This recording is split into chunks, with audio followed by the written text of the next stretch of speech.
Taon-taon, ganito ang mukha ng patubig dito sa amin. Yan, ito yung patubig namin. Dito kami nagpapabuga.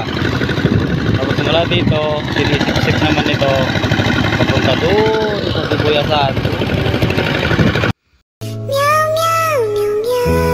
Bilang pagtugon ng National Irrigation Administration sa panawagan ng ating Pangulong BBM na palawigin ang patubig dito sa ating bansa, isa ang aming barangay sa nabigyan ng ganitong programa na pinondohan nga ng national budget. Uy, sana all! National Irrigation Administration, Source of Fund GAA say 2025, cost 145,109,447.29 pesos. Oh my God! Wow!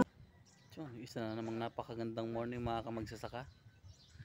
Nandito tayo ngayon sa isa sa mga proyekto ng NIA na isang solar pump.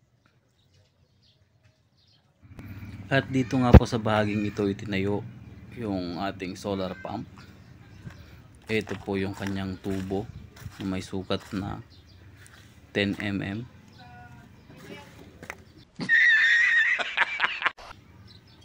Yun, oh. At dito po ilalagay yung kanyang panel.